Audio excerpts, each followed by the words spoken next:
Muchas gracias, Jesús, por la presentación tan cordial, tan amable.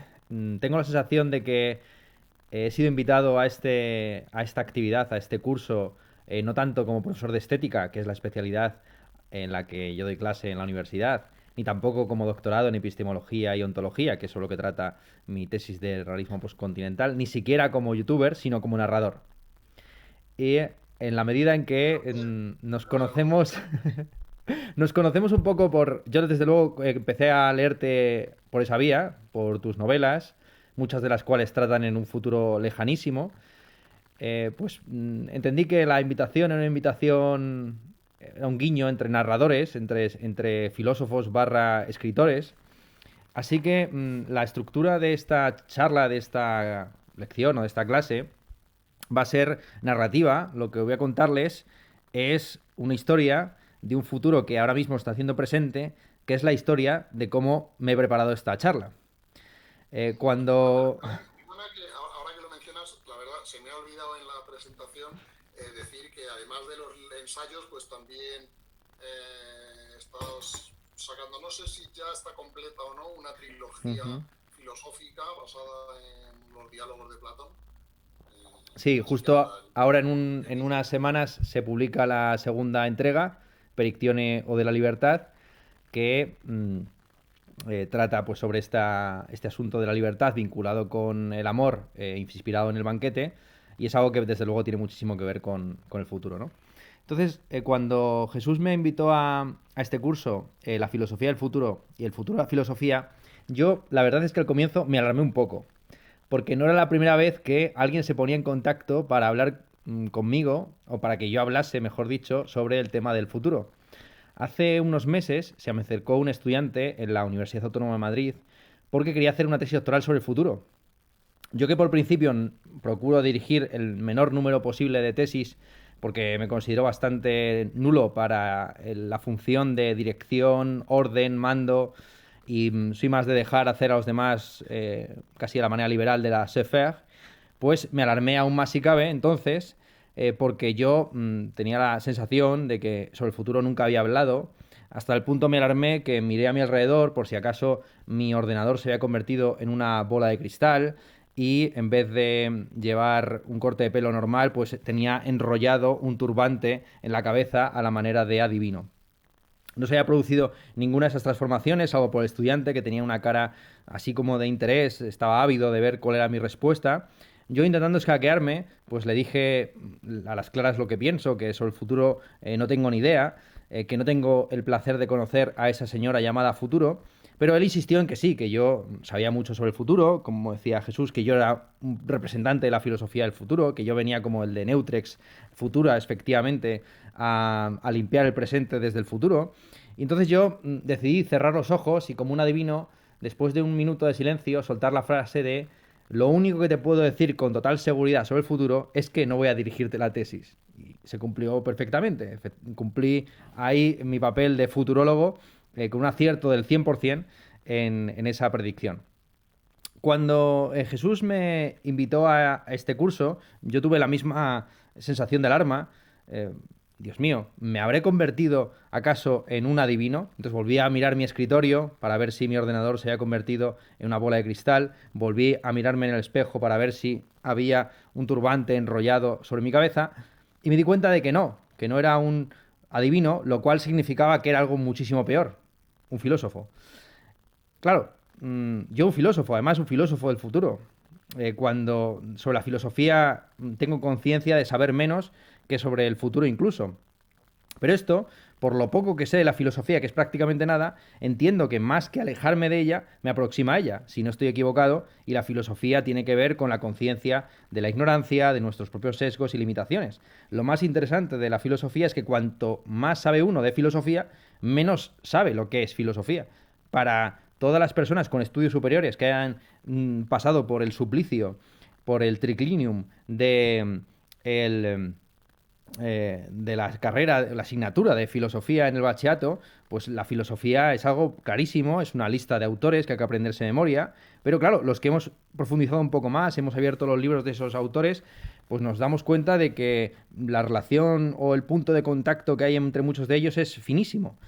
hasta tal punto es vago o indefinido el campo de la filosofía que, salvo por las relaciones polémicas de enemistad, los insultos, las diversas escuelas, banderías y sistemas que se van montando, resulta bastante difícil definir qué es esto de la filosofía. No digamos ya la filosofía del futuro. Si ya respecto a la filosofía del pasado no sabemos si Pascal era filósofo o no lo era, no vayamos a hablar sobre qué será la filosofía exactamente en el futuro. Quizá precisamente por ese motivo, por esa razón de que la filosofía siempre está inacabada, siempre está indefinida, las cuestiones filosóficas son precisamente cuestiones, no temas, sino problemas, que nos sentimos más aferrados a nuestros sistemas, a nuestros pequeños dogmas, a nuestras ideas preconcebidas dentro del campo filosófico.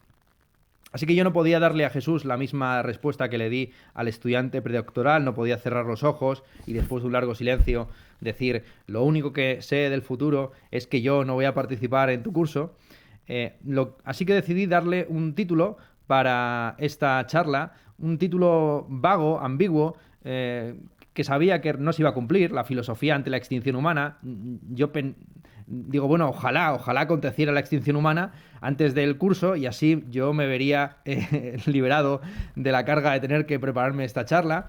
Pero era un evento sobre el cual daba poca probabilidad. La filosofía ante la extinción humana era el título que le di a Jesús, a sabiendas de que él había escrito un libro, que no había leído entonces, titulado Contra Apocalípticos. Entonces me alegré muchísimo al darme cuenta de que por el mero hecho de comprometerme a dar una charla y de proponerme leer un libro sobre algo de lo que no tenía ni idea, a saber, del futuro, de repente sabía dos cosas con bastante certeza. Sabía con total seguridad que hoy, viernes 13 de enero, a las 7 de la tarde, iba a estar dando la charla La filosofía ante la extinción humana, y sabía con un poco menos de probabilidad, pero estaba con la firme convicción de que antes de esa fecha me habría leído el libro de Jesús Zamora Bonilla, Contra Apocalípticos. Y las dos predicciones se han cumplido, con lo cual me di cuenta y constato ahora, en ese futuro que ahora es presente e incluso pasado, que en realidad el futuro, que parecía algo inescrutable, imposible de conocer, era realmente bastante fácil, estaba chupado. En el fondo, el futuro no es nada más que lo que esperamos, lo que tememos o lo que nos proponemos. Y hay que decir que no me perturbó ni lo más mínimo saber que esta tesis que yo había creído descubrir la había afirmado con muchísima más soltura y mayor elegancia San Agustín o Heidegger hace siglos. A diferencia de ellos, ellos estaban muertos, yo estaba vivo, con lo cual el futuro de alguna forma me pertenecía a mí y no a ellos. Lo maravilloso del dejar pasar el tiempo y de que efectivamente el futuro se convierta en presente y luego en pasado, bajo la lógica, insisto, agustiniana, heideggeriana, de que en el fondo lo único que existe es un presente constantemente dividido entre el recuerdo o la recapitulación del pasado, que en Heidegger además es un pasado colectivo, preñado por el ser en común en el lenguaje con los otros, y un futuro abierto a la muerte en nuestra finitud o, en el caso agustiniano, la posibilidad de una redención y de una salvación en el juicio final. Lo más maravilloso, insisto, de este presente infecto, que no perfecto, en el que vivimos, es que, entre medias de lo que uno promete y lo que uno va a llevar a cabo, pues pasan un montón de cosas. Y felizmente para la realización de esta charla, entre la promesa de dar una conferencia sobre la filosofía ante la extinción humana y su realización efectiva, que está sucediendo ahora mismo, se ha producido en el campo de la filosofía española un debate bastante sugerente que me ha dado mucho material y que espero ahora en este presente en el que me encuentro, que me dará todavía unos minutos más de charla, sobre la colapsología. Jorge Richman y Emilio Santiago Muiño, dos de los filósofos especializados en el campo de la filosofía práctica más relevantes del presente, han... Uy, espérate. Se me está... Uy.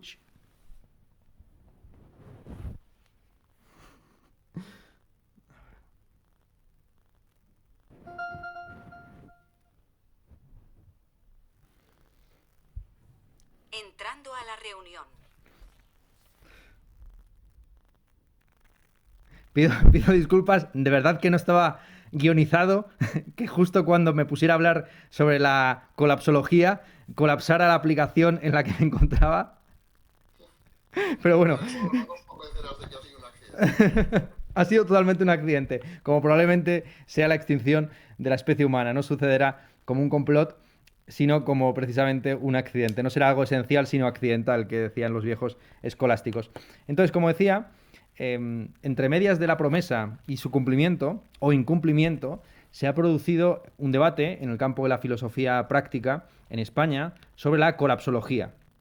En los últimos años se han ido publicando una serie de libros, entre ellos el más conocido es el de Petrocalipsis, en el campo de la filosofía y del ensayismo español, que le han dado vueltas al asunto de si es posible una transición energética y de materiales hacia un capitalismo verde, donde se mantengan más o menos los estándares de vida actuales, solamente que sin una huella de carbono o un impacto en el medio ambiente tan grande como el que existe actualmente.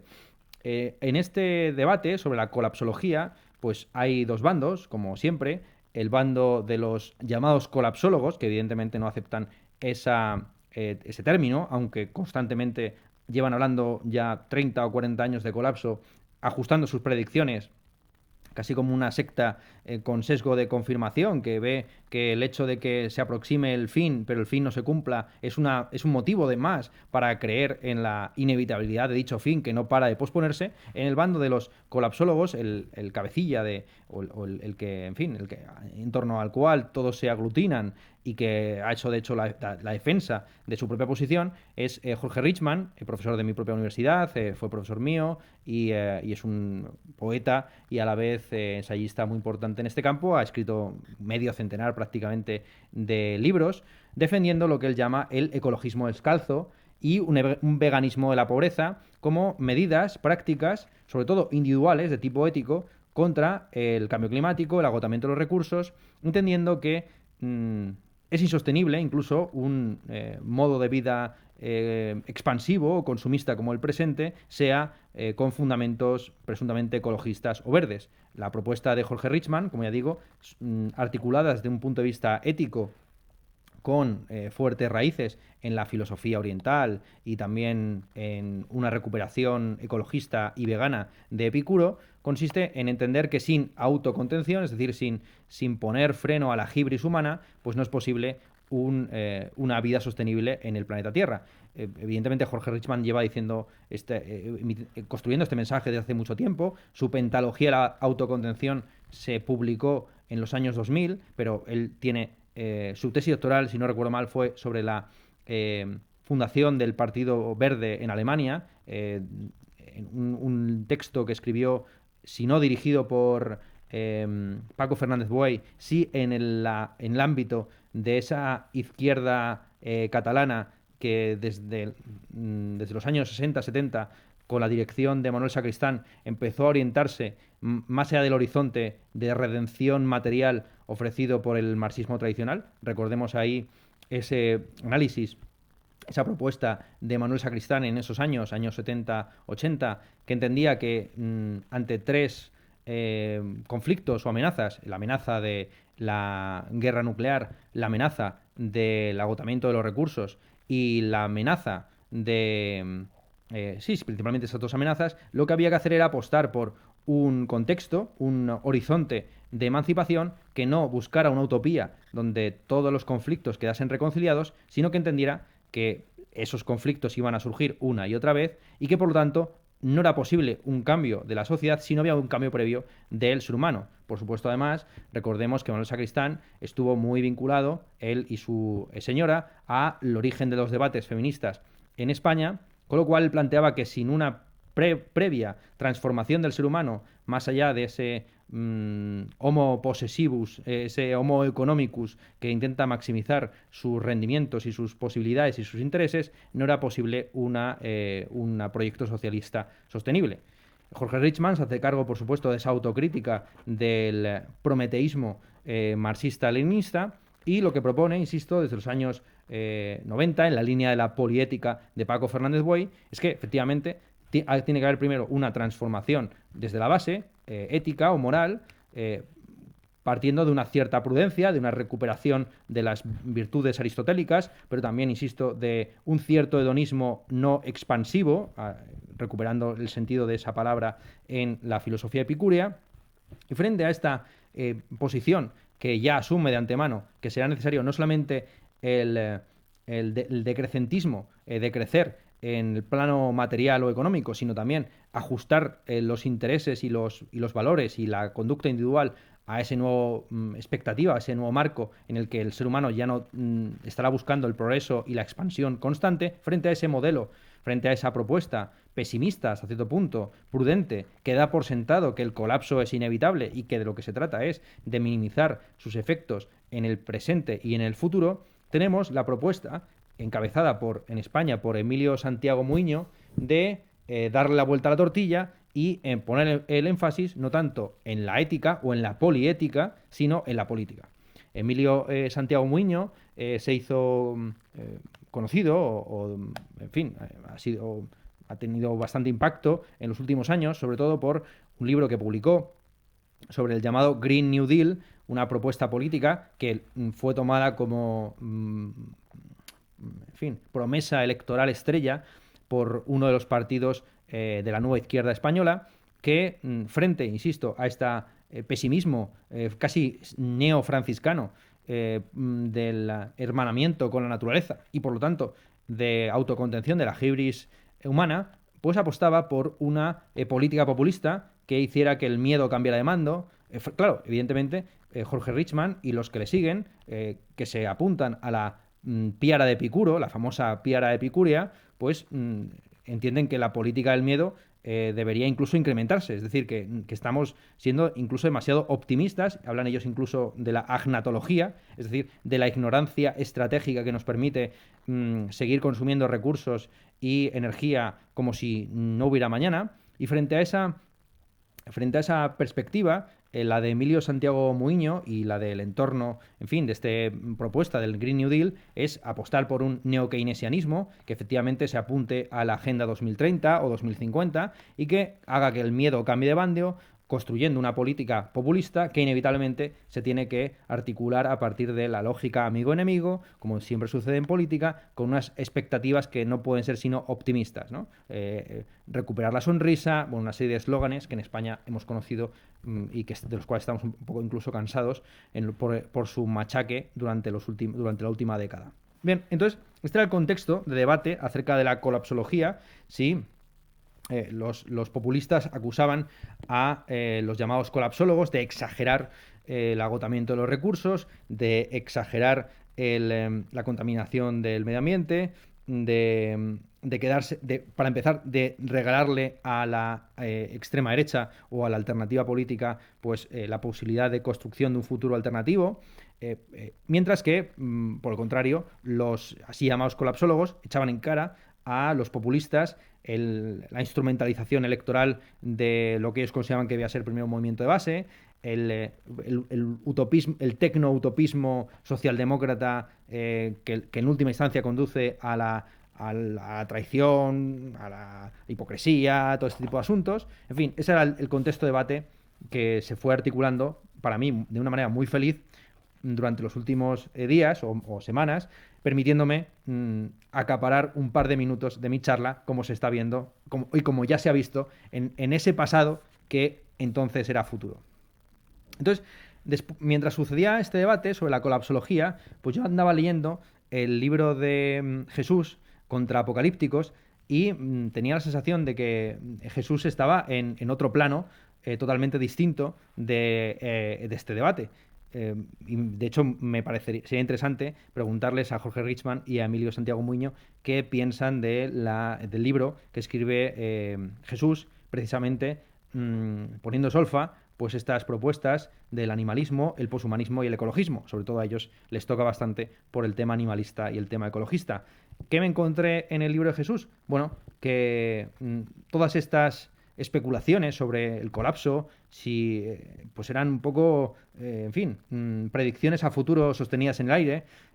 Ahí hace una revisión, entre otras cosas, de cómo desde los límites del conocimiento en adelante, desde el año 1962, muchas de las predicciones que se han hecho sobre el agotamiento de los recursos, la contaminación generalizada de las ciudades, pues, en fin, han caído en errores de bulto, mostrando algo que sabe muy bien Jesús, que es que en las ciencias humanas la modelización y la predicción a largo plazo es complicadísima, por no decir imposible. o muy difícil por lo menos. Mencionaba Jesús en su libro que según las aseguradoras bancarias suizas, multiplicando por 5 y por 10 las peores previsiones de impacto del cambio climático en la economía mundial, a lo que estaríamos enfrentándonos para 2050 sería de una reducción del 20% del Producto Interior Bruto predicho o anticipado para esos años. Estamos hablando, evidentemente, de un Producto Interior Bruto que se predice o se anticipa como muy superior al actual. En vista de todo esto, en fin, tomando en consideración también el efecto de la probable o improbable de las medidas ecologistas en el presente, la propuesta muy interesante y sugerente de Jesús en este marco también del debate ecolapsológico es que en realidad podríamos estar ante un estancamiento, ante lo que él llama la metaprodéutica o los metaprodéuticos, es decir, un tipo de ser humano que ya no esté pensando el futuro en términos de progreso, pero tampoco de colapso total, sino que, en fin, se deje de preocupar del futuro, que pierda esa preocupación total por el futuro, que para los filósofos que hemos dicho antes, para San Agustín, Heidegger y un montón de ellos, era la orientación o en fin, el punto de vista de todos los intereses humanos. Desde el futuro, en San Agustín, en Heidegger y en muchos otros, pues se redefine incluso el pasado. En fin, es la redención esperada en el juicio final, es lo que recapitula y lo que pone en cada lugar lo que ha sucedido en el pasado, y del mismo modo en Heidegger, ese futuro que es nuestra propia muerte, nos obliga a tomar conciencia de nuestra finitud y de nuestro encuadramiento en una tradición lingüística, cultural, social, de todo tipo, ¿no? Bueno, esto he intentado traducir a Heidegger al lenguaje comprensible, ¿no? Un lenguaje mundano y que podamos entender entre nosotros, porque también venimos de una cierta tradición y no todo el mundo habla alemán. Entonces, yo la verdad es que en este contexto, pues no sabía muy bien ya qué pensar, a qué bandería apuntarme, claro, la filosofía del futuro, ¿en qué va a consistir? Va a consistir en profundizar en estas sugerencias, estos análisis, no sé si especulaciones o desde luego análisis de Jesús sobre el fin de la idea del progreso, el afán del progreso o del futuro como punto de redención y de salvación de los afanes individuales y colectivos, o en fin, estos dos bandos que están en el debate colapsológico que siguen efectivamente obsesionados con qué pasará dentro de un mes, dentro de un año, dentro de una década. Yo que me dedico en realidad a la estética, al menos profesionalmente o académicamente, pensé que quizás sería interesante verlo también desde ese punto de vista. Como en el campo estético, durante los últimos años, ha tenido bastante cola lo que algunos llaman el retrofuturismo, es decir, el análisis estético de las nostalgias y de la recuperación kitsch o manierista del futuro que se esperaba en el pasado. En ese contexto, casi desde un punto de vista estético, me puse a revisar un libro que tenía en casa titulado Pronósticos del futuro. Es un libro publicado en el año 1967, coordinado por tres alemanes, o no sé si son exactamente alemanes o estadounidenses, pero tienen apellido alemán: Erich Jans, Olaf Helmer, este puede ser incluso sueco o algo por el estilo, y Hermann Kahn. Bueno, estos tres autores de apellido centroeuropeo o noreuropeo coordinaron este librito que se tradujo en Alianza Editorial en el año 67, y basado en un artículo, en un número en realidad de la revista Science, titulado La ciencia en la bola de cristal. Este fue uno de los primeros intentos de intentar predecir a larguísimo plazo el desarrollo tecnológico, social y económico antes de el informe tan conocido de los límites del crecimiento del año 72, que ese sí que fue el que tuvo un impacto social tremendo. De hecho, vi hace poco la presentación que hizo Jesús de su libro, o de las tesis de su libro, en un contexto parecido al que nos encontramos aquí, en un curso de la UNED, y recuerdo perfectamente que en la ronda de preguntas un participante, no sé si un profesor o un estudiante de acento gallego, eso sí que me acuerdo, pues le decía que lejos de ser un informe erróneo o equivocado o fallido, el informe de los límites del crecimiento es el informe más exitoso del mundo, porque esos informes se hacen precisamente con esa carga apocalíptica para que las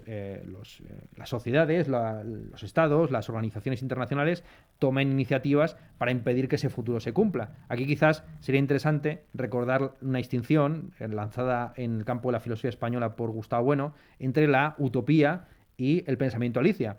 Las utopías pues son, desde la perspectiva de Gustavo Bueno, construcciones ficcionales que lo que buscan no es marcar modelos a seguir en un futuro, sino exponer con toda claridad cuáles son las incomunicaciones, las imposibilidades de realizar proyectos de reconciliación social en el presente.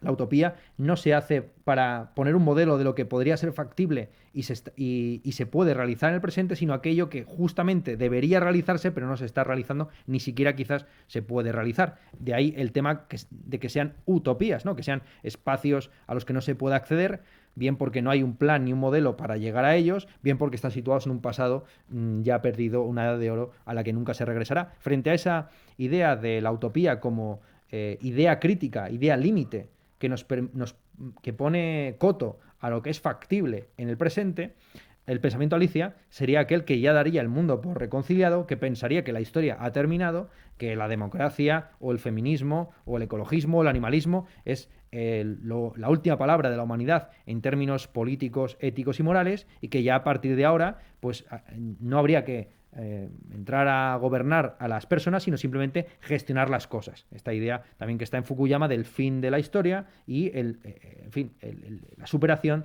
de los conflictos fundamentales, un simple ya mejor, la idea de que la sociedad actual tan solo puede ser mejorada incrementalmente. Bien, sobre la base de lo que ya está establecido. Entonces, me puse a revisar este libro de Pronósticos del Futuro, publicado en Alianza en el año 67, y basado en el número de la revista Science, La ciencia y la bola de cristal, y quedé alucinado con una tabla de predicciones que hay ahí.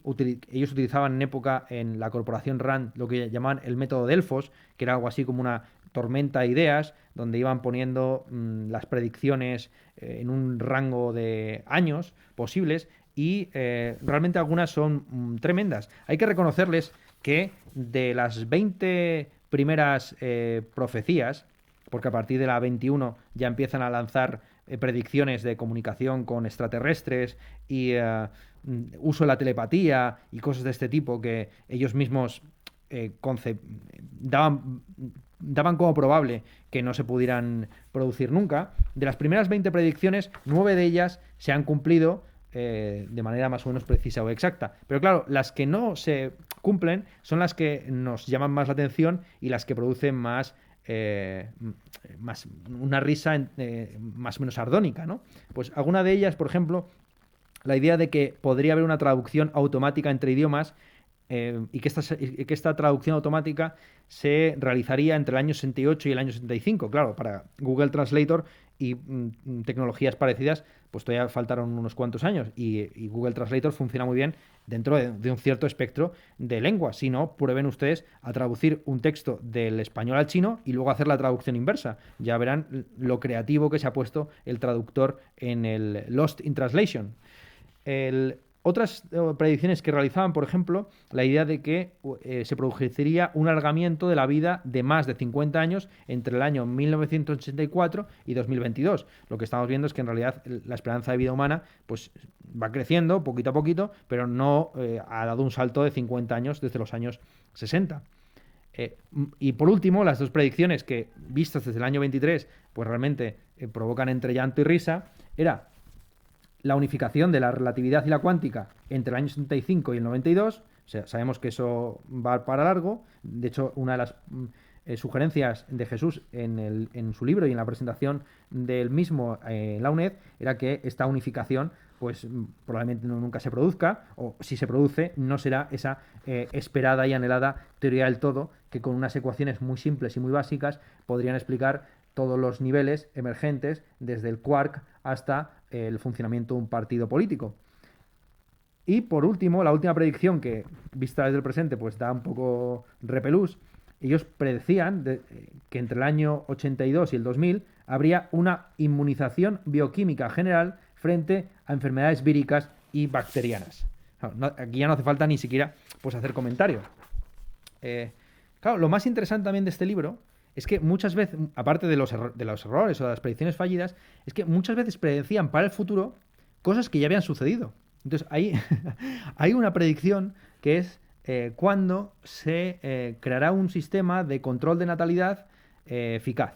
Claro, lo interesante de todo esto es que cuando el libro se ha publicado, la píldora, no solamente la píldora anticonceptiva, que está ahora mismo más o menos aceptada como el mecanismo de control de la natalidad más eficaz, desde luego, junto con el aborto que lleva existiendo desde la antigüedad, ya existía, y no solamente existía, sino que había sido legalizado en Estados Unidos. Claro, ahí se ve un sesgo, en el que insistiremos más adelante. Claro, todos los participantes en el panel de especialistas en el futuro, predictores del porvenir, pues eran hombres. Entonces, claro, quizás cuando ellos pensaban en control de la natalidad, estaban pensando en otras fantasías que no tenían nada que ver con la realidad bastante cruda todavía a día de hoy del funcionamiento de estas píldoras. Pero yo quiero insistir en este punto porque me parece fundamental, que es que muchas de las cosas que predecimos para el futuro y que estamos esperando ya han sucedido. Igual que buena parte de la investigación, pues a veces tan solo de recuperación o rehabilitación. Yo, de hecho, soy bastante crítico con esta idea, este fetiche que existe dentro de la universidad de la investigación, como si constantemente hubiera que ir en busca o en descubrimiento de nuevos horizontes, nuevas perspectivas, cuando en caso de la filosofía, la mayor parte de las cosas interesantes ya están dichas in illo tempore por Platón, Aristóteles, Kant, Hegel. Entonces, voy a soltarme aquí un par de cosas que quizás no tengan tanto interés. Esto es lo que a mí me parece que es sugerente, ¿no? Cómo ese futuro que se está prediciendo puede ya haber sucedido en el pasado. Claro, lo que vemos es que lo que desde luego ya ha pasado en el pasado, valga la redundancia, es esta expectativa tanto de redención tecnoutópica como de colapso socioeconómico total. El paradigma de este retrofuturismo en el campo de la estética es, por supuesto, la película Regreso al futuro, que predecía para el año 2015 la existencia de coches voladores y de patinetes flotando sobre las aguas. Lo interesante de ese retrofuturismo es que nos parecen más viejos hoy las expectativas que desde 1985 se hacían de lo que ha sucedido hace 7 años que lo que es que la visión presuntamente realista, aunque sea cinematográfica, de lo que sucedía realmente en los años 80. No sé si me estoy explicando.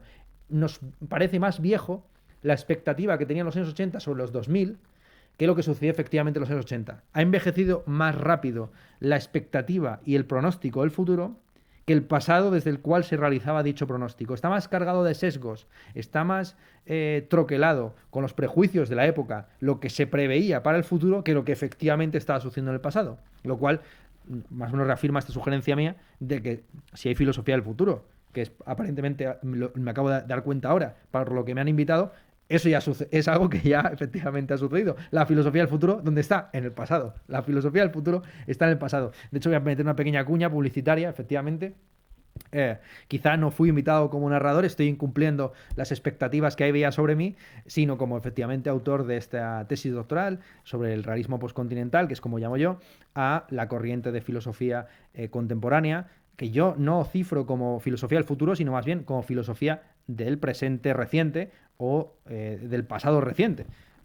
Es un movimiento filosófico que empezó a despuntar en los años 2000, tiene su momento fundacional, su momento bautismal en un congreso que se celebra en la Universidad de Goldsmith en el año 2007, donde 4 de los autores principales de este movimiento se hacen llamar a sí mismos realistas especulativos, término que luego abandonan por diversas peleitas, batallitas que quizás no merece la pena profundizar en ellas, y junto con esos 4 paladines del caos, que son Ray Brasier, Quentin Meillassoux, Graham Harman y Ian Hamilton Grant, tenemos aparte pues la representación continental, todos ellos anglosajones por supuesto, la representación continental de esta nueva filosofía realista, que no teniendo otro nombre se hacen llamar a sí mismos nuevos realistas, así de a palo seco, y estarían representados por Marcus Gabriel y Mauricio Ferraris, un alemán y un italiano. Como de costumbre, pues hay una representación casi como sucede también en el boom de literatura latinoamericana. Cada país contribuye con una figura, pues el francés es Quentin Miyasu, el alemán es Marcus Gabriel, el francés, el italiano es Mauricio Ferraris y luego hay aparte 3 anglosajones. Pues esta filosofía, ya digo que a mí me parece interesante como filosofía del pasado reciente, porque muchos de estos autores, las principales publicaciones que han hecho han sucedido ya, es decir, salvo el caso de Quentin Miyasu, que lleva más de 30 años prometiendo una tesis doctoral que todavía no ha terminado de corregir, pues el resto, por lo que yo he entendido y por lo que yo he podido leerles, creo que han dado casi todo lo que podían ofrecer en el campo del realismo. Este tipo de movimientos sociales, al mismo tiempo intelectuales o académicos, pues tienen en realidad una esperanza de vida siempre muy corta. Una cosa es la trayectoria de un filósofo que pasa por diversas etapas, que tiene diversas vericuetos, que va corrigiéndose a sí mismo, pero este tipo de fenómenos, en fin, de la escuela fenomenológica en el primer periodo de Husserl y este tipo de cosas, suelen tener una duración no mayor a los 10, 15 años, más o menos la misma duración que tienen las vanguardias artísticas. Esto es algo que en ese sentido se cumple casi siempre. En un grupo de personas trabajando en la misma línea es difícil que aguanten más de 10 o 15 años tolerándose o aguantándose los unos a los otros. Entonces, a mí, si me interesaba por algo estos autores, no era porque fueran los filósofos del futuro, sino porque reconectaban con los debates del pasado. En la tesis doctoral dedico 100 páginas de la introducción a contextualizar el debate sobre el realismo actual en el marco de las polémicas medievales y modernas sobre los universales y la existencia del mundo. Cosas que para un filósofo analítico como John Searle, pues son evidencias dadas de antemano. Es decir, él se sorprendía en alguno de los coloquios que tuvo con alguno de estos filósofos, que ellos se estuvieran preguntando por la existencia del mundo externo y, en fin, el uso o no de universales para comprender esa realidad externa, cuando, en fin, el ser humano llega hasta la Luna. El ser humano viaja a la Luna, manda sondas espaciales más allá del sistema solar y nos estamos preguntando si el mundo existe o no. Claro, seguimos todavía con estos runrunes cartesianos o incluso precartesianos o prekantianos, desde luego, cuando el dominio tecnológico del mundo, ya no sé si conceptual o no, pues es más que evidente, ¿no? Pero bueno, entonces por ese motivo digo que yo no los veo como filósofos del futuro. Yo espero no me veo a mí mismo tampoco como un filósofo del futuro. Ojalá fuera un filósofo, empezara ya a ser un filósofo del presente y no me lo fiaran a tan largo plazo la consolidación o el reconocimiento filosófico. Entonces, este es el enfoque que yo estoy aquí intentando más o menos ofrecer, ¿no? La mayor parte de nuestro futuro ya está en el pasado. Esto se ve muy bien en películas o en fenómenos como el de Regreso al futuro del año 85, con sus pronósticos lanzados sobre el 2015. Claro, nos fijamos también, fijémonos sin más en las tecnoutopías que están en marcha, no las fantasías más o menos delirantes acerca de que en 20, 30, siempre van fiándolo cada vez más lejos, podremos descargar nuestras conciencias en robots. Se producirá una singularidad donde habrá una mejora incremental de los productos tecnológicos. No, veamos cuáles son los tecnochamanes del presente y nos fijaremos en que personas multimillonarios como Elon Musk lo que están prometiendo como gran horizonte futuro es algo que ya sucedió hace más de 50 años, a saber, llegar a la Luna. O sea, quiere volver a la Luna, volver a la Luna. O sea, al fin y al cabo, de nuevo, el futuro está en el pasado. Hasta el punto, el futuro está en el pasado, que uno de los tripulantes de la misión Apolo 11 que hizo pie en la Luna en el año 69 dio la nota en la portada de la revista tecnológica del MIT en el año 2012 con un titular que yo siempre cito cuando me preguntan sobre estos asuntos: nos prometieron colonias en Marte, a cambio tenemos Facebook, ¿no? Nos prometieron colonias en Marte, a cambio tenemos Facebook. Esta es la cruda realidad, claro. Y siempre que se habla del gran desarrollo tecnológico en el presente, pues estamos pensando en tecnologías punteras o maravillosas, pues como TikTok o como Twitter o como Instagram. Y esto es cuando se habla de tecnología entre la chavalada, por así decir, esto es lo que se entiende por tecnología y redención material en el presente. Claro.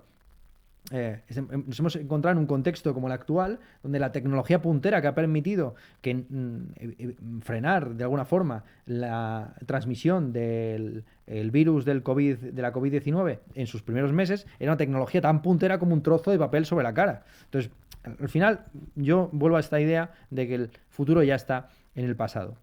Una película muy interesante a ese respecto, ya vuelvo otra vez al asunto estético, es una de las consideradas 10 mejores películas del año pasado por la revista Cahiers du Cinema, Apolo 10 y medio, una infancia espacial de Richard Linklater, que es la historia en dibujos animados de un niño tejano que fantasea con pisar la luna antes de la misión del Apolo 11.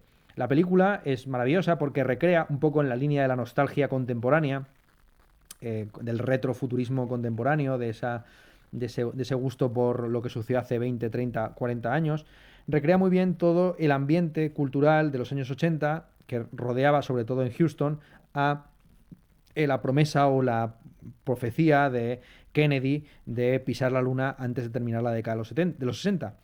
Es muy interesante porque la película pues, está trufada de referencias de las películas que se producían en la época, de la visión que se tenía de la conquista del espacio, claro, y también muestra coincidencias temporales maravillosas para aquellos que piensen que, en fin, que la historia es una línea de progreso continuado.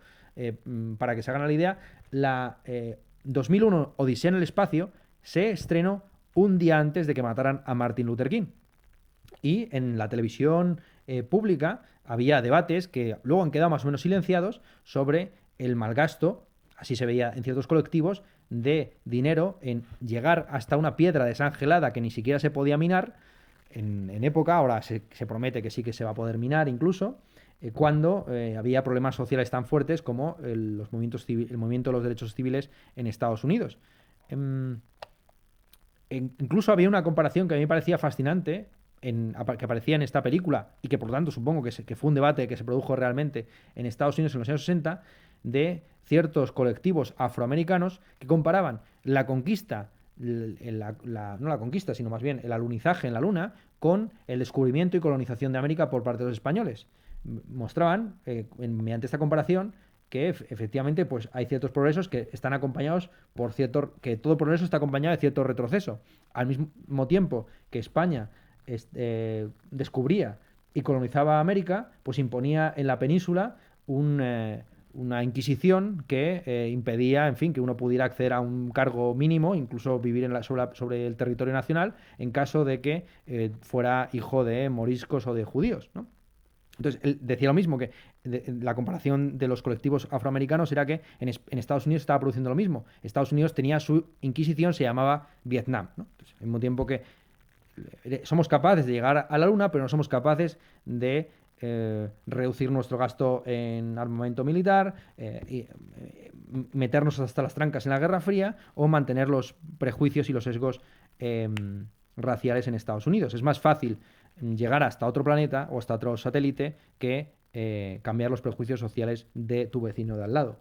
Lo cultural no tiene por qué ser más difícilmente modificable o más fácilmente modificable que lo natural, contra la ideología del constructivismo cultural, que presupone que llamando constructos culturales o sociales al género y a muchas otras cosas, a la clase, etcétera, estas se volverán mucho más maleables que si las damos como entidades más o menos naturales que pueden modificarse efectivamente por medio de la tecnología.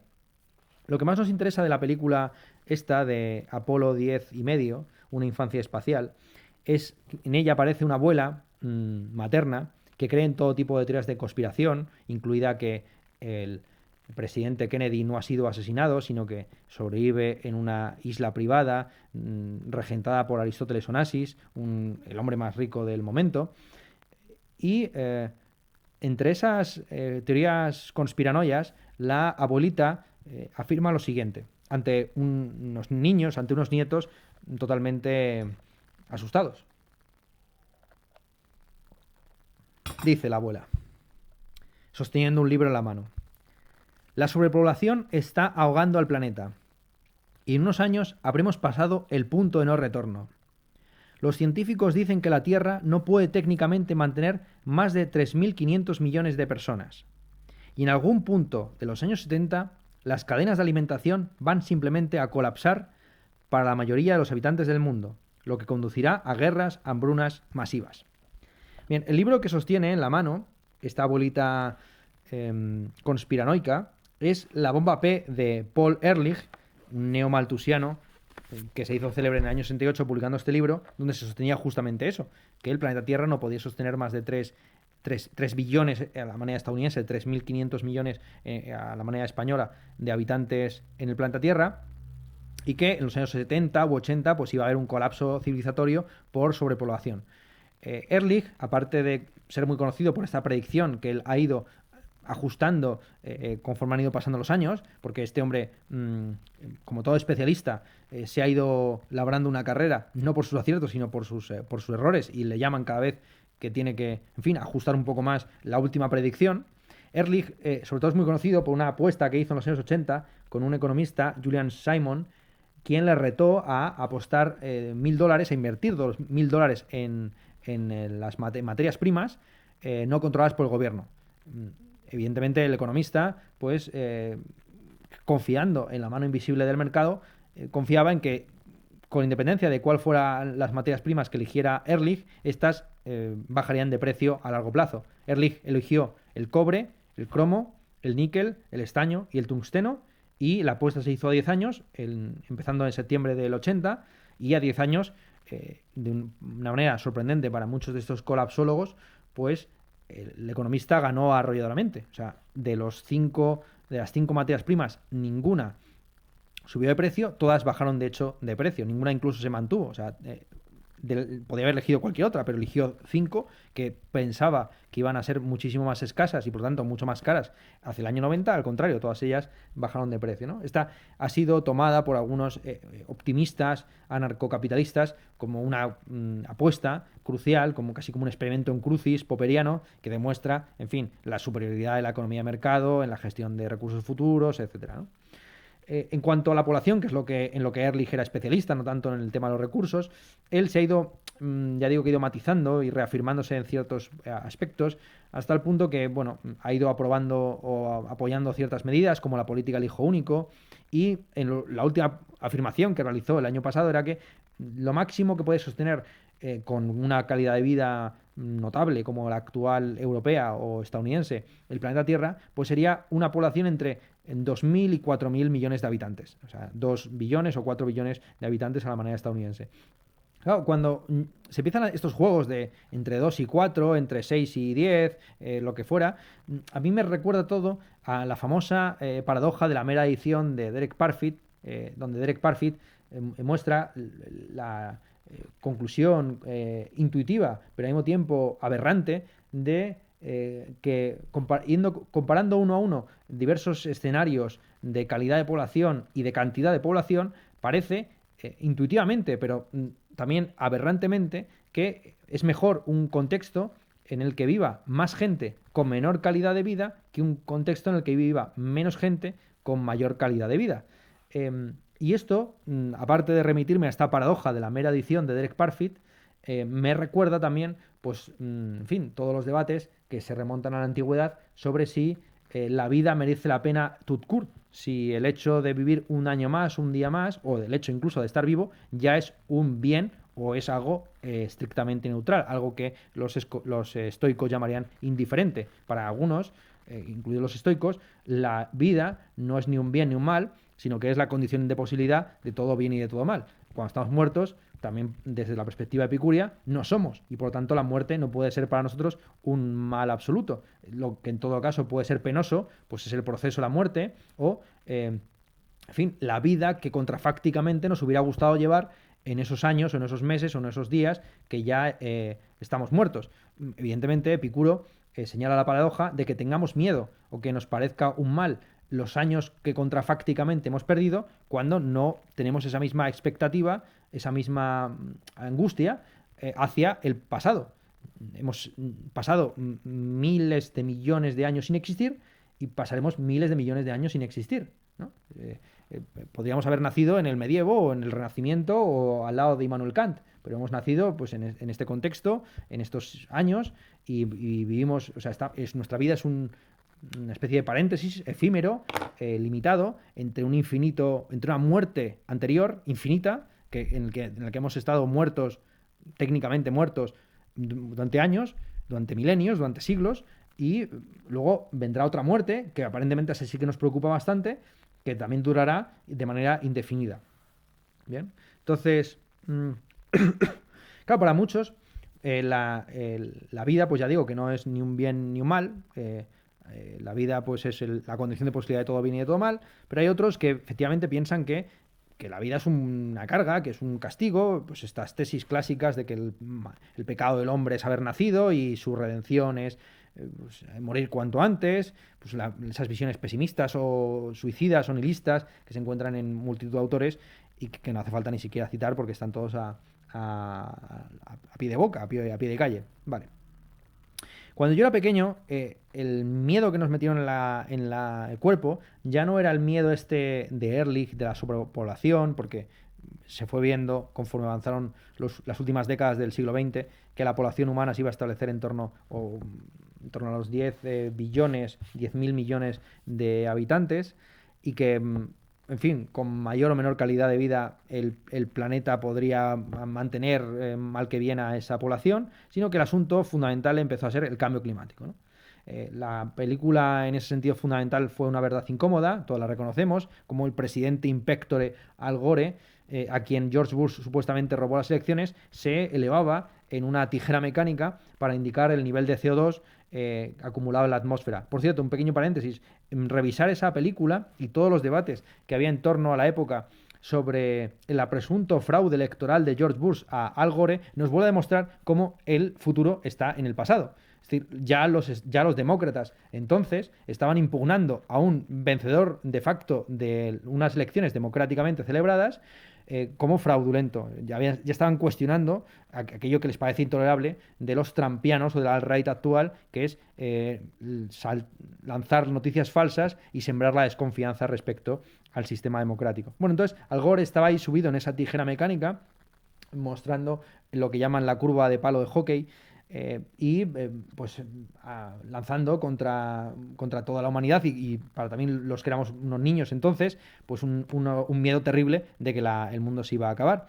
Luego, esto ha sido muy matizado. En los años 2000, pues finales de los años 90, comienzos de los 2000, pues hubo mucho debate sobre si estas representaciones con palo de hockey, donde parecía que en la humanidad no había pasado nada, hasta que empezó a pasarlo todo a partir de la invención en fin, de la máquina a vapor o la revolución industrial, pues todo esto ha sido muy matizado, con un estudio un poco más preciso de lo que fue la pequeña edad de hielo o las temperaturas realmente existentes en la Edad Media, que muestran efectivamente, bueno, que también en fin, que el ser humano ha sobrevivido a calentamientos globales parecidos a los que ahora mismo nos amenazan como una especie de peligro existencial absoluto.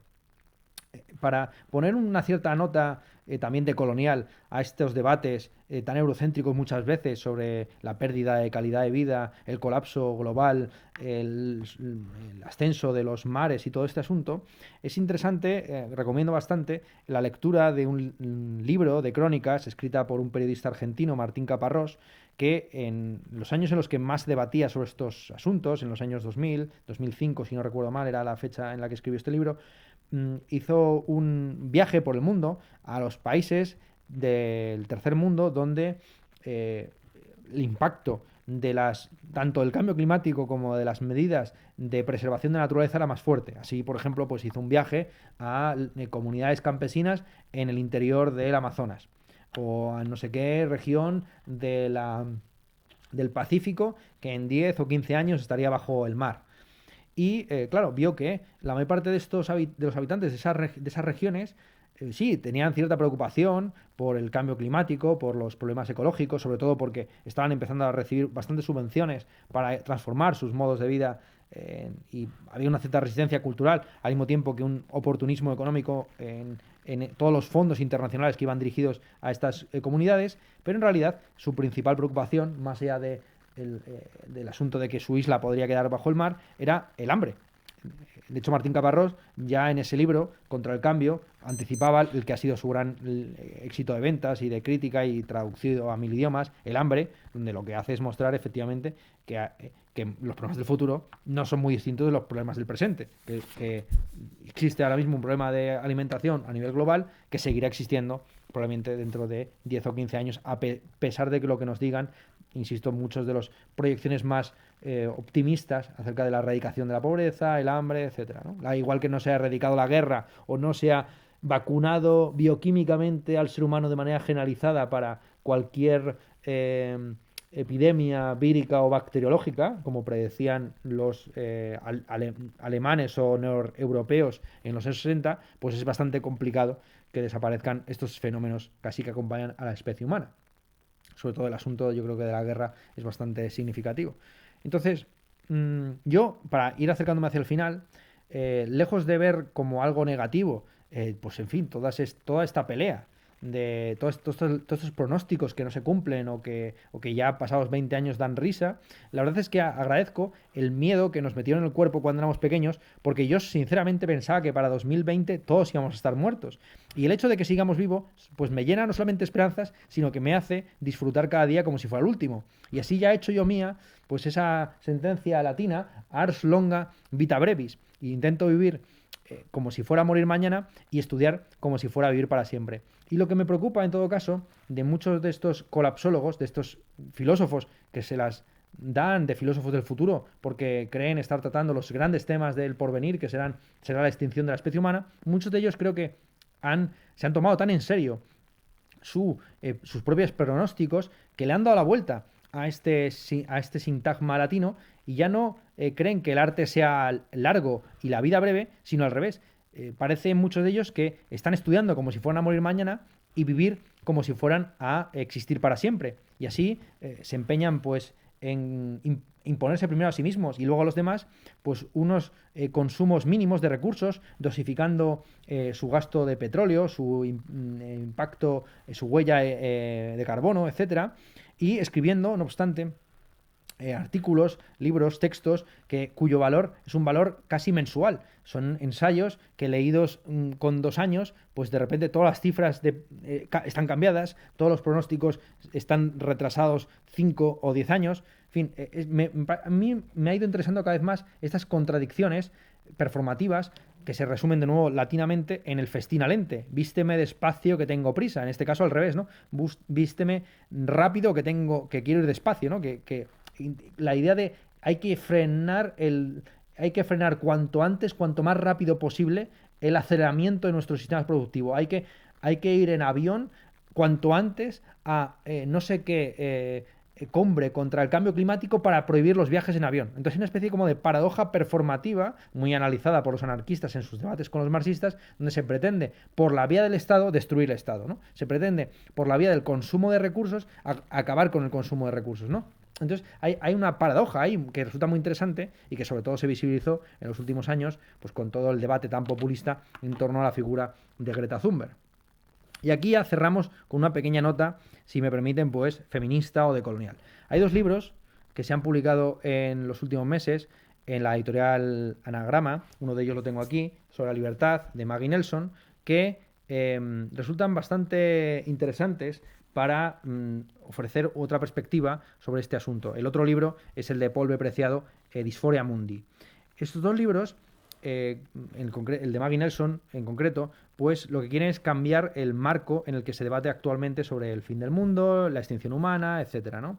En el último capítulo sobre la libertad, Maggie Nelson pues aborda este aparente enfrentamiento contemporáneo entre una derecha que aboga por una libertad de en fin, extraer recursos, consumirlos, etcétera, y una izquierda que se ha vuelto conservadora de la ecología, que aboga por una seguridad, en fin, el típico debate aparentemente irresoluble entre libertad y seguridad.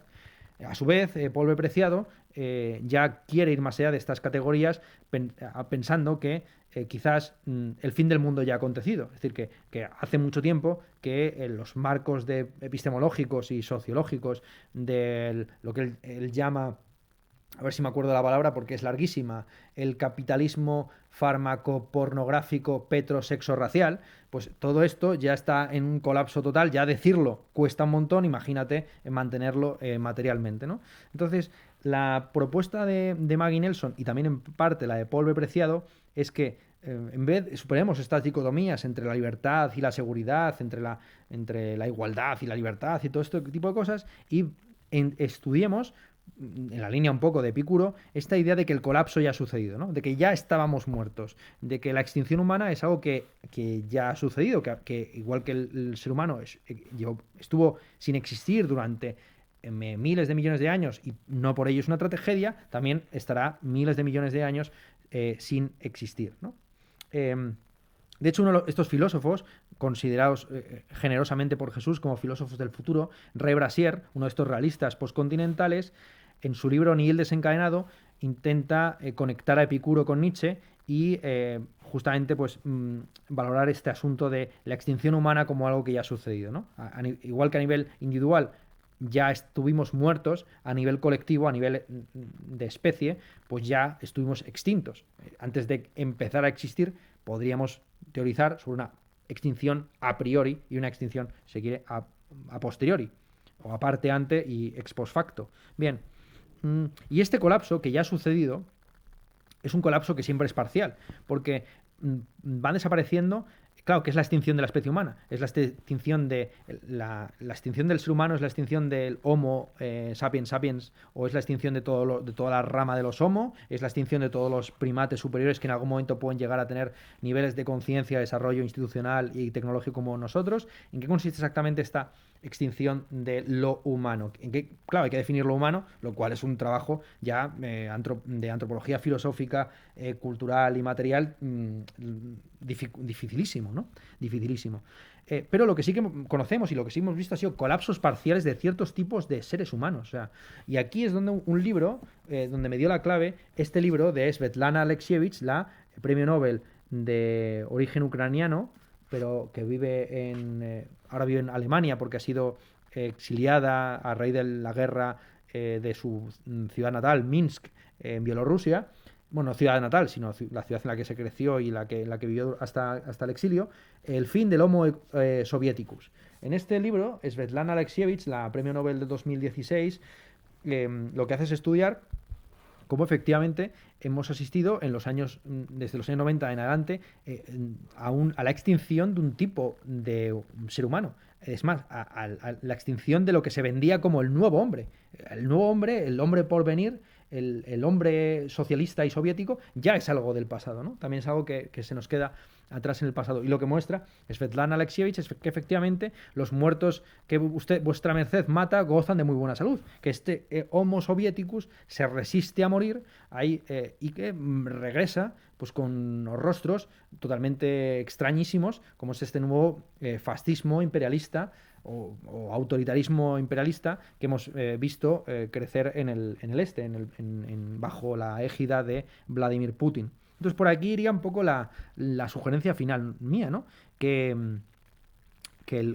podríamos estar quizás ante el fin del Homo petroleus, si se quiere ver así, del hombre que sostiene su vida, su consumo energético y toda su existencia en la extracción de petróleo, pero y estaría por ver si esa extinción o esa muerte ese fin del Homo petroleus hará que se revivan viejos espíritus premodernos, o por el contrario, nos profundizará en la línea posmoderna actual. Jesús mencionaba con un cierto escepticismo, con una cierta, en fin, también un cierto repelús en su libro, esa mención de pasada que se hacía en los límites del crecimiento, donde se decía, bueno, si la economía no puede crecer de manera indefinida, ¿qué puede crecer de manera indefinida para que el ser humano esté entretenido durante los próximos siglos y milenios? Y allí pues se lanzaba la sugerencia de que el deporte, la ciencia, pero también la religión podían crecer de manera indefinida. Esta sugerencia de una religión en expansión constante, pues claro, nos pone sobre la cara un horizonte quizás no de colapso, sino peor aún, de refanatización, de repolarización y de destrucción de una serie de consensos más o menos socialdemócratas y de una cierta ideología progresista que en el presente damos por sentada, pero que en el futuro puede que no sea así. Entonces, esta es un poco no sé si es una amenaza o un pronóstico, no sé si finalmente tengo delante mía la bola de cristal que no quería tener al comienzo y ya tengo el turbante enrollado en la cabeza, pero por ahí iría mi observación. Me encuentro ahora mismo preparando un curso sobre Miguel de Cervantes y es fascinante, ¿no? Ver a Miguel de Cervantes como una figura más que vivió más o menos en sus carnes lo que se conoce como la pequeña glaciación y que vio efectivamente como en cuestión de décadas pues se pasaba en el ámbito por lo menos intelectual, de una cierta conciencia humanística, de un cierto, vamos, lo que se llama de una manera muy, muy inexacta, un cierto erasmismo liberal, con lo que se llamaba, lo que se entendía en época por liberal, a unos posicionamientos políticos a la manera de Trento, que estarán luego en Quevedo, en Lope de Vega, en Calderón.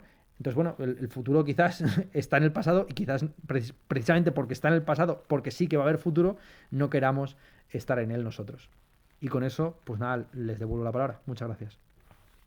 Muy bien, pues muchísimas gracias, Ernesto. La verdad que ha sido fascinante. Muchas gracias por las referencias. Que tengo que confesar que nunca jamás había escuchado una charla en la que se me mencionara tanto, así que estoy hasta un poco avergonzado. Así que nada, muchas gracias. Bueno, pues lo primero vamos a dar la palabra a los asistentes. Voy leyendo yo las preguntas, si os Vale. parece, que así es más rápido. Creo que es Pablo. Poner por favor el nombre para identificaros, que aparece aquí un código que no sé a quién corresponde. Dice: ¿no hay nada abierto entonces a la sorpresa? Sobre algo que pase inesperadamente y de un vuelco a todas nuestras posibles visiones actuales sobre el futuro. Pongo el ejemplo de científicos pegados al dato que de repente se dan cuenta de que lo que han obtenido demuestra una cosa totalmente diferente.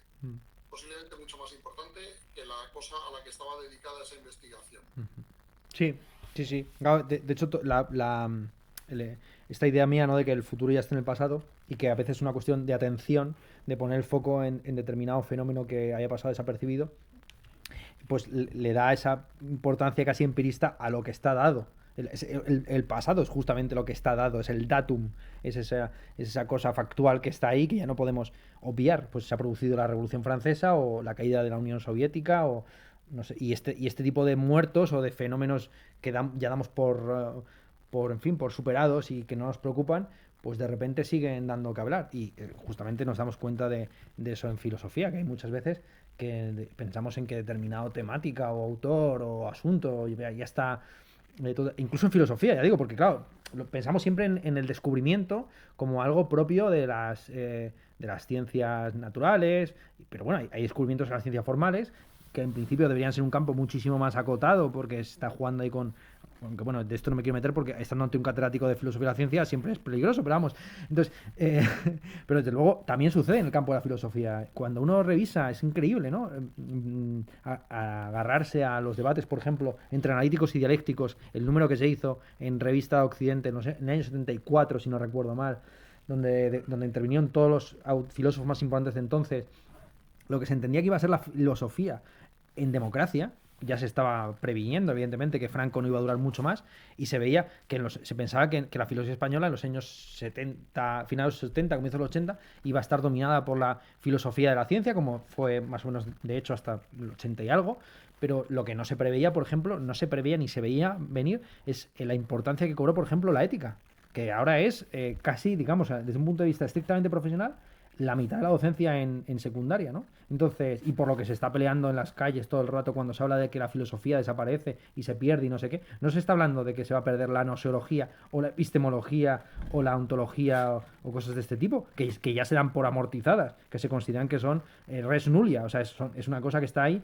abandonada, a la que se dedican 4 académicos, donde hay unas revistas indexadas y tal, pero, entonces, bueno, ya digo, incluso en filosofía, la importancia que se le concede a ciertos campos o no a otros, pues es a veces imprevisible.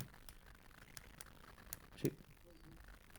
incluso, y es muy fácil hacer la predicción o sea, por ejemplo, darte cuenta de y a veces no sabes hasta cuándo dura algo, porque yo, el campo de la estética en el que me muevo yo, el campo de la estética está atascado, lleva atascado una cantidad de años en un círculo vicioso donde se están todo el rato regresando a planteamientos más o menos de la posmodernidad en los años 80 sin mucho avance. Yo que hice, bueno, el máster de filosofía analítica allí en Barcelona, lo que vi de lo que exponían como el último grito de la filosofía, pues el debate sobre el constructivismo versus realismo, el debate sobre si debemos comprometernos con las entidades postuladas por nuestras mejores teorías. Claro, todos estos eran textos de los años 80. A mí me quedaba bastante sorprendido, ¿no?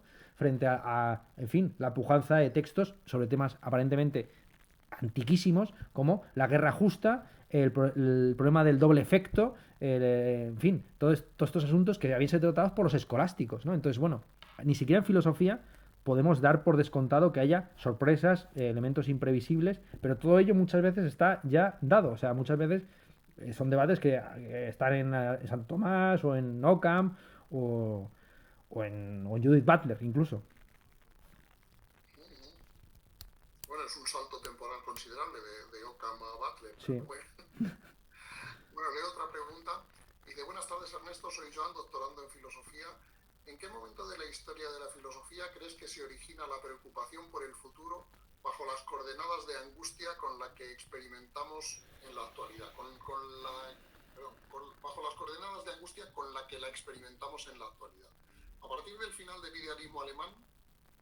Yo creo que antes, ¿eh? Desde luego en los autores helenísticos está bastante claro, ¿eh? En los autores helenísticos esta idea de la idea de un fin de época y de que todo es efímero y que el futuro no está dado de antemano, me parece clarísimo, ¿no? En San Agustín es más que evidente este asunto.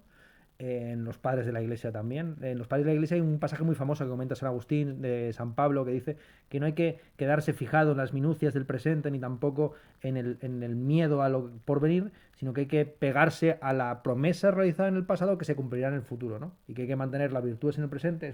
Entonces ahí se produce el nuevo eje progresista. Esa es la nueva esperanza, la nueva promesa, ¿no? Pero, por ejemplo, en Boecio está mismamente. O sea, en Boecio está de manera clarísima en la consolación de la filosofía. La filosofía es una consolación para un futuro que en el caso de Boecio era que le iban a ejecutar. Esto lo escribió en la cárcel, ¿no?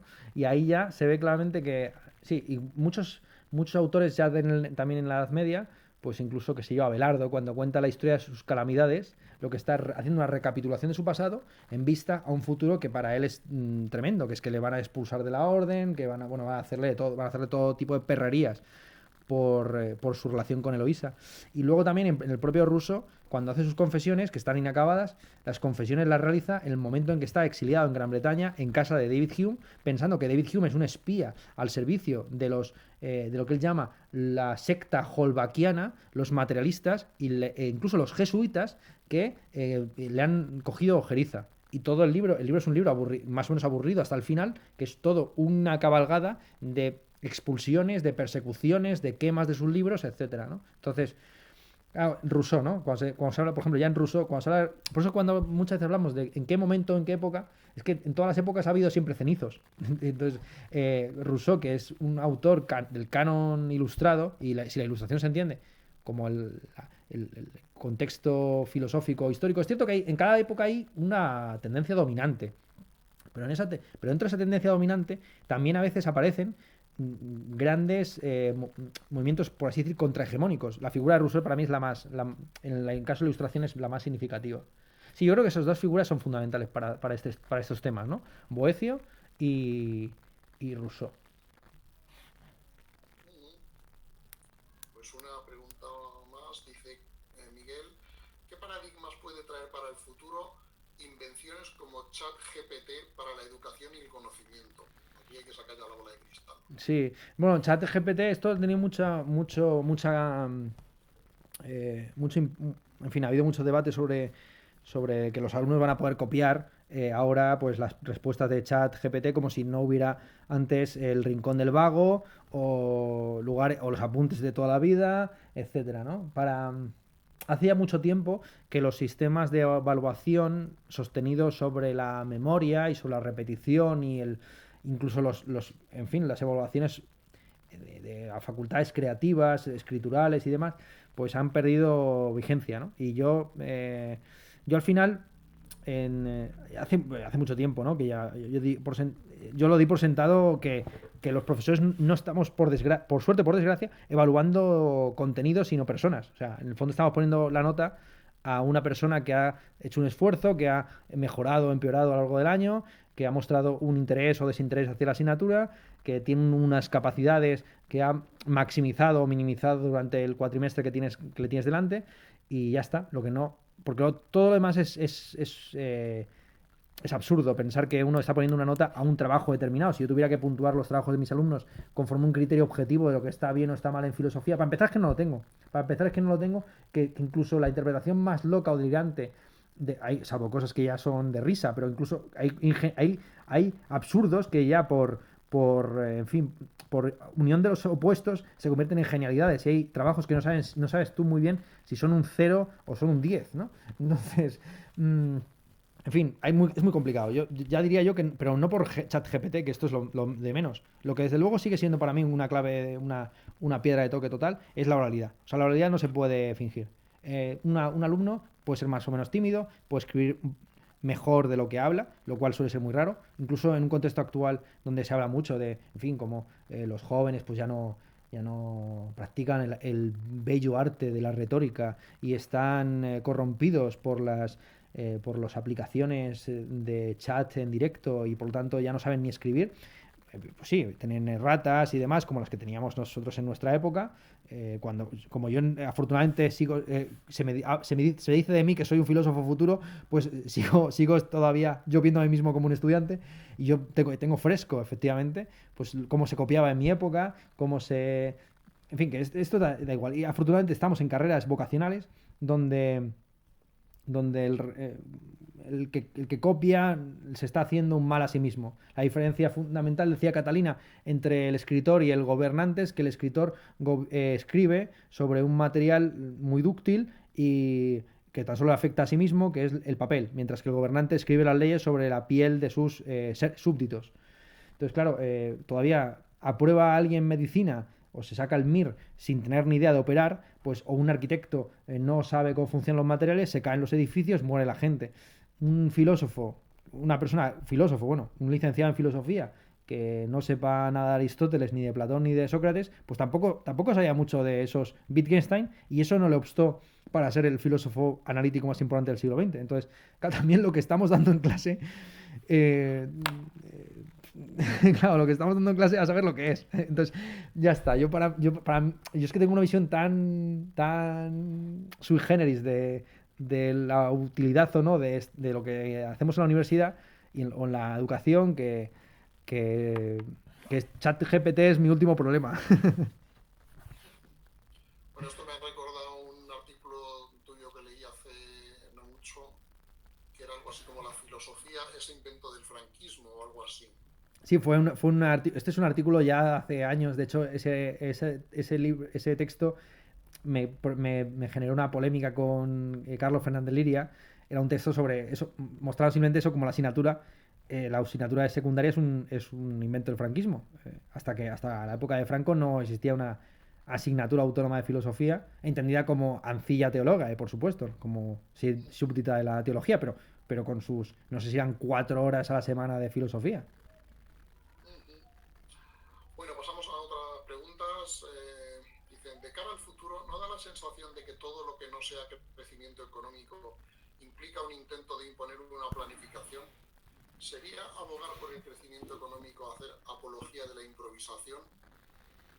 No, cuando yo he debatido con algunos de estos anarcocapitalistas que quieren acabar con el Estado y que no haya impuestos y que la justicia sea privada, ellos me han explicado, me han intentado explicar que en realidad el crecimiento este masivo de las economías al 5 o 10% es un fenómeno de la economía planificada. Lo que ellos objetan es que es un crecimiento económico sobre bienes que no son demandados por la población, ¿no? Que son bienes impuestos por el gobierno, que decide ahora que se van a producir tantos tantos kilos de hormigón, o que se van a producir tantas bombas nucleares, o que vamos a llegar a la Luna. Entonces, pues, y lo hemos estado viendo, efectivamente, en las últimas décadas, los países que han crecido a esos porcentajes, pues han sido los que tenían mayor planificación económica. El caso más señalado es el de China. Entonces, ellos el modelo que ofrecen es el modelo de crecimiento victoriano, y en la época victoriana pues se crecía, no sé qué cifras me daban, pero lo que yo recuerdo es que me decían una cosa así como el 2%, bueno, un poco como estamos ahora, el 1,5%. No, no, el crecimiento económico de Gran Bretaña a lo largo de todo el siglo XIX, creo que la media era un 1,5 o algo así, o sea, una cosa bastante ridícula comparado con lo que luego hemos considerado lo normal.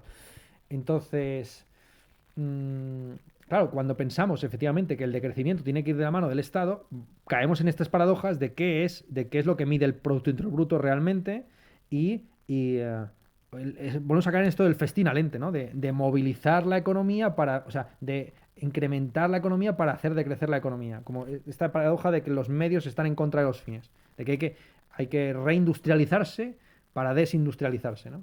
Bueno, es un poco hay mucho juego de malabares ahí también de palabras, de que se entiende como hay que reindustrializar. Bueno, sí, no voy a abundar en ello porque yo creo que está bastante claro con simplemente echándole un vistazo a lo que entienden los del Green New Deal por reindustrialización ecológica y todo este tipo de cosas. Bueno, yo creo que esto apunta a una posible alianza entre anarcocapitalistas y decrecentistas, que sería Yo un... creo que, de hecho, son bastante próximos, ¿eh? De hecho, todo el grupo este de, como que he dicho, de Jorge Richman, etcétera, que, que muchos de ellos están militando en Ecologistas en Acción. Bueno, yo lo he dicho siempre, que en realidad los anarcocapitalistas, si se plantearan en serio, por ejemplo, el problema de la persona, de qué entienden por persona y cuál es el sujeto realmente de derechos, tendrían que ser antiespecistas. Porque, y un antiespecista es la manera vegana, por lo tanto, enfrentado. Claro, hay un enfrentamiento ahí mortal, que tú también estudias en el libro, entre los ecologistas y los animalistas. Porque, claro, los animalistas, entendidos como antiespecistas, lo que valoran es el bienestar del individuo, no la supervivencia de la especie. Y sin embargo, los ecologistas valoran estos conjuntos holísticos del ecosistema, la simbiosis, todo ese tipo de asuntos. Simbiosis que consiste en la depredación. Si tienes una plaga de cabras en la pedriza, pues introduces de nuevo el lobo. Cosas de ese tipo, ¿no? Entonces, los ecologistas, claro, ¿dónde deben situarse los anarcocapitalistas o los libertarios? Es una cosa bastante singular. Pero desde luego, en el entorno de Jorge Richman, sí que hay muchas personas que siguen por fijarse en cómo está la situación ahora mismo. Hay muchas personas que no son anarcocapitalistas, pero sí de la otra facción, ¿no? Como anarcocomunistas o anarcosocialistas. Pues una pregunta de momento, la última que hay. Dice, creo que la preocupación por el futuro es una pregunta consustancial al ser humano, el a dónde vamos, y que obliga continuamente a su pensamiento y sobre la que se debe de haber filosofado siempre. ¿No creéis? Sí, bueno, lo que estábamos sugiriendo cuando decíamos Boecio, por lo menos Boecio claramente le preocupaba el futuro. Y si se rastreara un poco más, si tuviéramos otro tipo de textos, bueno, sí, el Fedón o la propia apología, cuando hay todos los asuntos estos sobre em, lo que algunos llaman el agnosticismo de Sócrates, que Sócrates no cree que exista el más allá, pero tampoco lo niega. eh, y, y bueno, luego da unos argumentos, pero no quedan del todo, no son argumentos concluyentes sobre la inmortalidad del alma. En fin, hay la posición que muchos atribuyen al Sócrates histórico era esa, ¿no? Precisamente contra los que tenían miedo a la muerte, etcétera. Pues no, esto a lo mejor somos inmortales o a lo mejor no, pero bueno, si no quedaremos por lo menos liberados del cuerpo este que nos carga tanto. Muy bien. Pues de momento no hay ninguna pregunta más. Podríamos tener unos minutillos si alguien se anima. También es verdad que llevamos desde las 4 aquí y la gente estará cansada. Eh, pero bueno, muchas gracias por mi parte. Un placer habernos tenido la ocasión de interactuar por primera vez. Espero que no sea la última. Y gracias a todos los asistentes, los que estáis online y los que o en directo y los que lo veréis en diferido, que también hay quien se matricula para verlo en diferido. Y mañana seguiremos a las 9:30, me parece que empezamos con la charla de Jordi Valverdú. Pues nada, un placer, Ernesto. Venga, un saludo, Jesús. Un saludo. Hasta luego. Chao. Hasta